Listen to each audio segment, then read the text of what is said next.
Hey, I'd like to welcome you to another episode of Mission Matters. My name is Adam Torres, and if you'd like to apply to be a guest on the show, just head on over to missionmatters.com and click on Be Our Guest to apply.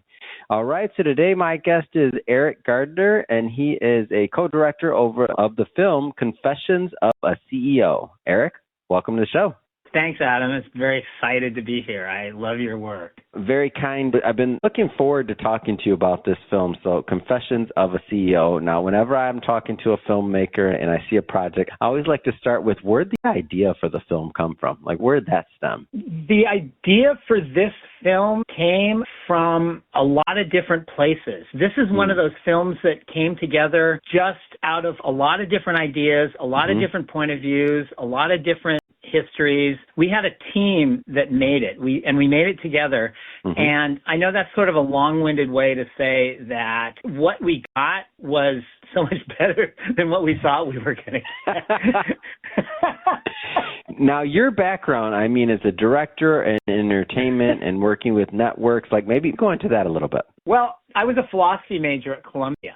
And I got a philosophy degree, and I didn't know what I wanted to do with my life. And so my roommate was applying to film school at USC, cinema school, where George Lucas went and people like that. And so I thought, is that hard to get into? And he said, yes. And so I thought, well, I'm going to apply, and then I'm going to get turned down, and then I can just hang out in New York for a while because I'm from Oregon, and I wanted to stay in New York. So I applied, and I got in. And then they told me You're like, oh, man, that was a little bit of curveball, right? Yeah. So I went in there and I found out that I love films, but not the kind of films they typically make at USC. I love films that make changes in people's lives. I love storytelling, and I love trying to make the world a better place. And I think that storytelling and entertainment is such a great way to motivate change. And so I got into it, into the business because that's what I wanted to do. And then, I graduated from college, from film school, and then I needed to work. And so I started taking jobs and things like that. And so you sort of get further and further away from the mission of using storytelling to make the world a better place. So I worked on a lot of stuff. I produced a movie with Tanya Harding in it, and I worked for Bravo for 10 years producing a show called Shaws of Sunset. And I worked for Survivor for 10 years as an editor. And so I worked on a lot of different things, but as often as possible, I would go back and make a documentary. In 2022, I got money from the Danish Film Board and Canal Plus to make a documentary about Latino drag queens in Los Angeles. And that sort of predates the whole drag queen era today. In fact, in those days, they didn't have any rights, and they were looked down by everybody. And that movie only played in Europe. It played in France and Denmark. But I was really proud of that film. And then I hooked up with a filmmaker, Harvey Hubble, in Connecticut, and he has dyslexia. So we spent almost 10 years making a documentary about dyslexia to sort of, to bring out the awareness of that. And then as time has been going on, I've been able to work on this more. And so now I've done two movies back to back that are movies I'm really proud of. One is about Hopeville, how I won how to win the literacy wars. It's about how to teach kids how to read. And then this one, I've been doing this for now 30 years. And I think this is the best thing I've ever worked on which is Confessions of a CEO, My Life in an Out of Balance World. And that I really hope that we can make a difference. I've never worked on a project that is more timely, except maybe the Alien Autopsy fact or fiction. So how do you want to set this up? How do you want to set up the film? Let's go into it and what you can share. Set it up for us.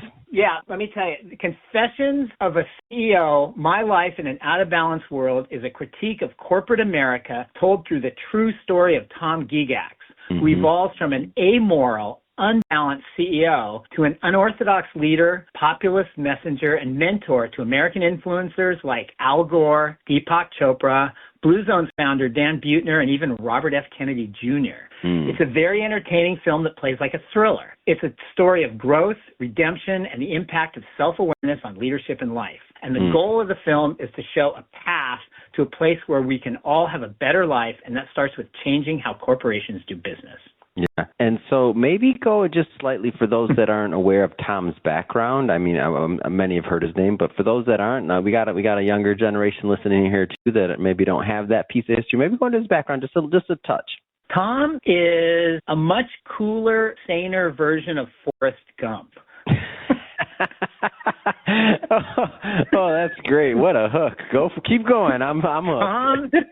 Tom has led the most interesting life, and if you literally stuck a gun to his head, he would say, my life's not interesting, which is why his life is so interesting. Wow. Tom grew up in Indiana. He was not too far away from the basketball team Hoosiers, and he knows the guy who wrote the movie Hoosiers, which is about this underdog team. Tom has had so many crazy intersections in his life with interesting people, but he built a corporation in the Midwest, a tire company, and it became one of the biggest tire companies in North America, but he did it in an amoral way. So he hit a wall where he had cancer, where his marriage broke up, and his company was overextended. So even though they were one of the biggest companies, they were broke. And so he faced that crash by turning his life around and becoming holistic and thinking holistically. Like he hit a bottom and then he bounced back and he changed his way, his company. So he has this $80 million company. And he said, and instead of just doing it the way he did it before, he goes, I'm going to do everything holistically. I'm going to eat right. I'm going to be a good person. I'm going to, look after my employees. I'm going to do all the things that your mother would tell you or what you learned in kindergarten. I'm going to apply it to business. And everybody said he was crazy, and it turned out that it made his business way more profitable. And so it went from, within 3 years, it went from an $80 million company to a $200 million a year company. And it got so successful that Bridgestone bought him out. And so then he was able to take his message. He wrote a couple best-selling books about how to run a corporation ethically. And the hook at that is, if you run a corporation ethically, you're not only going to have happy employees and a happy community, but you're also going to make more money. And it's crazy, like when a lot of the short-term stuff that people do, that corporate people do, like these huge layoffs and draconian methods, he calls that a seductive narcotic, because a lot of times corporate CEOs are just extremely impatient, and so they want fast results, and so they do these things that hurt them in the long term. Whereas Tom found out by running a corporation ethically, it builds a foundation for the long term, and your long-term results are way bigger than your short-term results. And so he took that message out, and then he ended up, like, right around, he sold his company, and right around that time, he hooked up with Al Gore, and he helped Al Gore get involved in business, and he advised him politically. Like, he was part of the decision of Al Gore not running again. He also participated in the creation of Inconvenient Truth.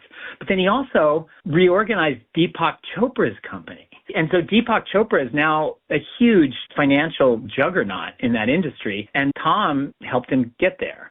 He also helped found Blue Zones. There's a Netflix documentary, and everybody's talking about how to live longer. And Dan Buettner is a personal friend of his, but also he's Dan Buettner's mentor, and he helped that company get going. And then, this man, hold on, this is the man that says his life's just not that interesting. He's the guy who says, I swear to God, if you come on, you ask man. him, I know, he says, nobody cares about my life.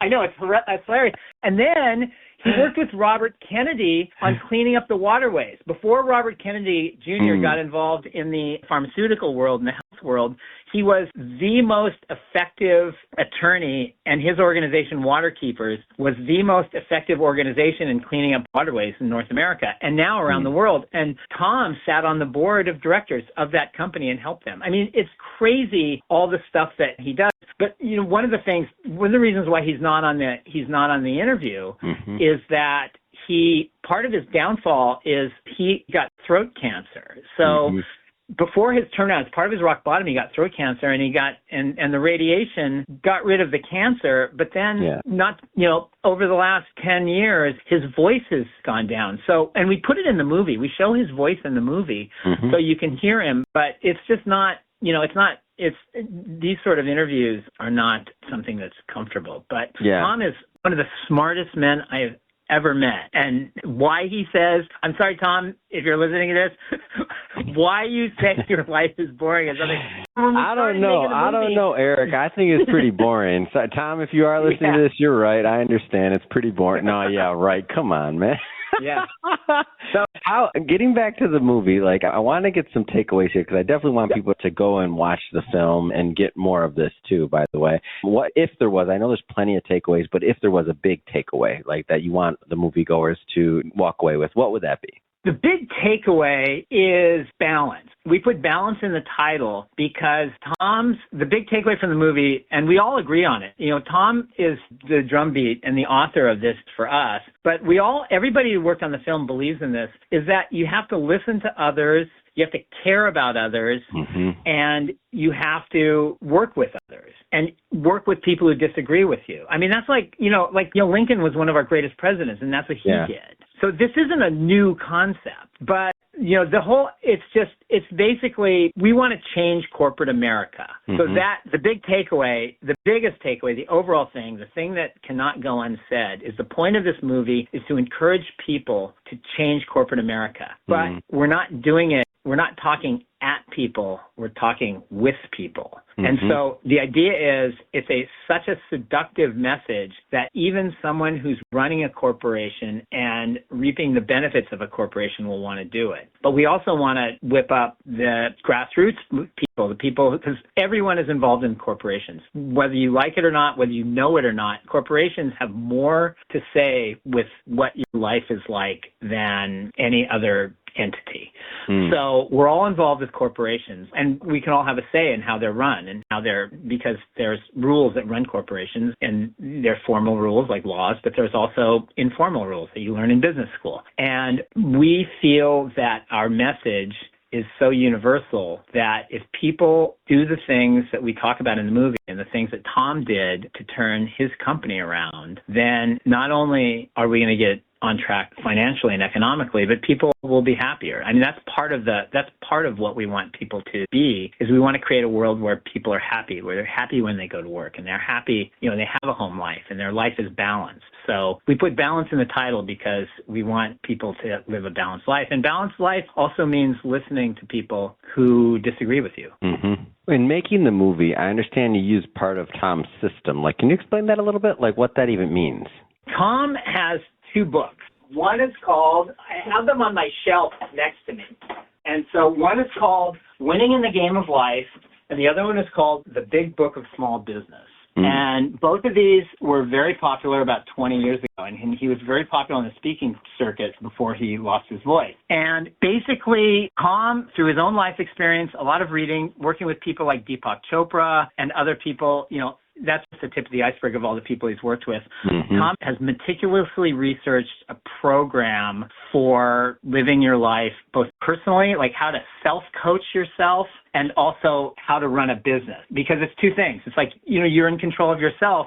There's things that you can do to live a more spiritual life, live a happier life, and there's things that a business can do. Like, for example, a business, if I'm running a corporation, I am responsible for myself, I am responsible for my employees, I'm responsible for my shareholders, I am responsible to the community. And so when you're running a corporation, you have to think of all of that stuff. And so a lot of times people just think of the shareholders, or they think of themselves, or, and so you have to balance that out. So in Tom's system, cleaning up the environment of your community or giving back to your community is not a luxury, it's a necessity. For a corporation to be successful, it has to do all of these things. And you have to give back to the community. You have to make space to give back to the community. And you have to look after your employees. But you still have to look after your shareholders. You have to be conscious of all of them. And one of his critiques of corporate America today is the fact that too often the way, and it happens a lot of times, especially now, the way corporations are funded, somebody takes over a corporation and they just want a big payday within a few years. And so they cut all these corners and they don't look after their community. They don't look after their employees. They just slash and burn and they get a big payday and they're on their way. They're only looking after themselves. They're not even really looking after their shareholders, because the shareholders are going to get burned too. And so that's the kind of thing that's happening more and more with all this creative financing, and it's creating, according to Tom, it's creating such a disparity between the haves and the have-nots, and it doesn't have to be that way. One of the other things is when he ran his corporation, he did not have the huge disparity between his salary and the employee's salary. He did make, a lot more than his employees, but it wasn't like Boeing. places like that. And so that's another part of this thing, is that CEOs shouldn't pay themselves so much. There's just many details. I mean, there's 2 books full of them, and the movie touches on that. But the other thing, too, about Tom is his system is you can learn it and you learn the principles. It's sort of like he's really into sports. And, he was a great basketball player. His brother was a great basketball player. So he uses a lot of examples in sports. And once you learn the concepts, aspire towards balance and things like that, then you can kind of figure it out as you go along. And a lot of it is just don't be a jerk. Mm-hmm. Yeah. But you can burn yourself. You can burn yourself too, because, for example, and he's learned that lesson the hard way. You need to care about your employees.